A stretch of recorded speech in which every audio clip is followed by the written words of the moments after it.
nosotros también años hablando de esto, que se lleva de la mano con lo que ha expresado el maestro Daniel Marmolejo desde su trinchera con Guerra Híbrida, el documental, el golpe blando, el golpe de Estado blando. El que no quiera ver, pues que no lo vea. El que no quiera escuchar, que no escuche. Pero esto está ocurriendo en México y las cosas cada vez están más evidentes. Salvo que tú me digas otra cosa, Jaime. No, yo coincido contigo, con Marmolejo y el Fisgón, y te voy a decir por qué.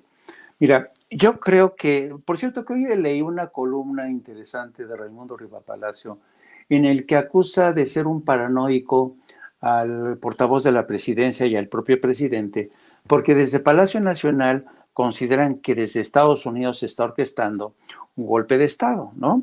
En pocas palabras, para llamar a todos los que creen que hay algo extraño que está pagando como paranoicos, como diciendo, no tienen ni la más puñetera idea de lo que está ocurriendo, chavos, ustedes están deschavetados, no tienen, son unos paranoicos, conspiranoicos. Pero mira, te voy a decir una cosa, el problema con Raimundo, y lo conozco desde hace muchos años, es que Raimundo es siempre quiere tener la última palabra, cree saberlo todo, y hay veces en que yo creo que peca demasiado de arrogancia. Pero mira, te voy a poner un ejemplo para que veas en qué contexto nos estamos moviendo. Es un contexto muy realista, muy realista. Yo recuerdo mucho que cuando estaba ya presentándose como candidato a la presidencia Enrique Peña Nieto, yo tuve una conversación muy, muy interesante con Arturo Valenzuela, que en aquel entonces era el subsecretario de Estado para el hemisferio. Era un cargo muy importante en el Departamento de Estado en el que se deciden las políticas hacia México en particular y el hemisferio en general.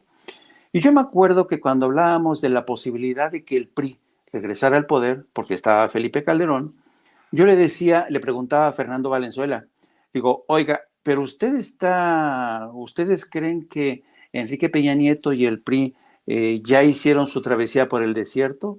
¿Ustedes creen que el PRI está listo para retornar al poder?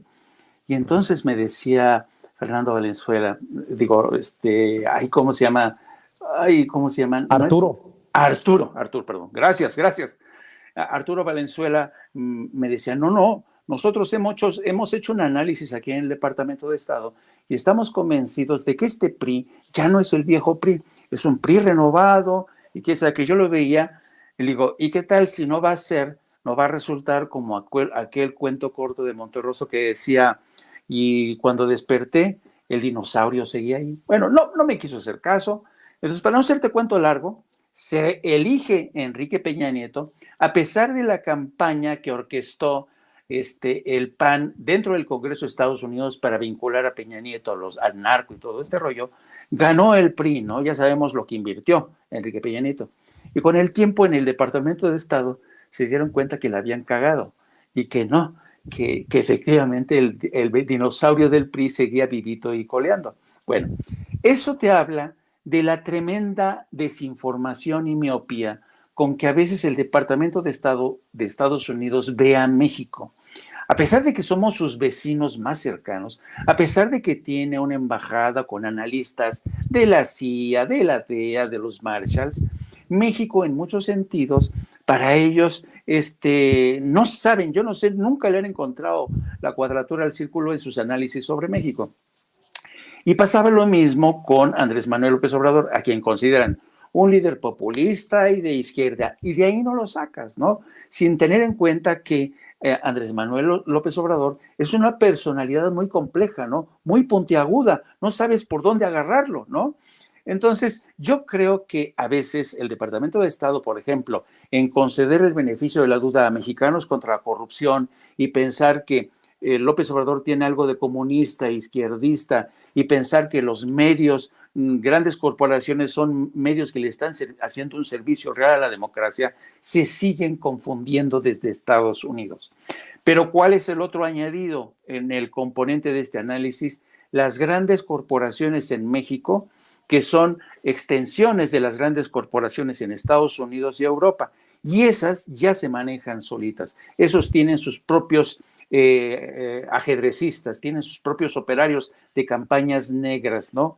Y entre las grandes corporaciones, entre la avidez de las grandes corporaciones por seguir gozando de los privilegios y de las concesiones y seguir robando de la energía y robando del pueblo mexicano, y de la falta de visión del Departamento de Estados Unidos, tienes este cóctel, ¿no?, de campañas, ¿no?, que se van orquestando y que efectivamente encajan de lo que es un golpe blando de medios de comunicación puestos al servicio de los grandes intereses.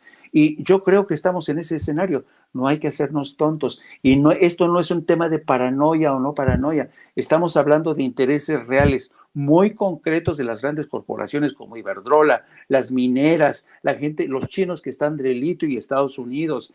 En fin, yo creo, por consiguiente, que sí estamos ante una guerra híbrida y ante un golpe blando que muchos se van a empezar, o muchos no van a querer ver, porque son como los avestruces que meten la cabeza en la ojera, porque dicen, no, ustedes los de izquierda están locos, ven moros con trachetes por todos lados. Pues no, señor, ya a las pruebas me remito y ya el tiempo va a decir si nosotros estábamos alucinando, querido Vicente, o no.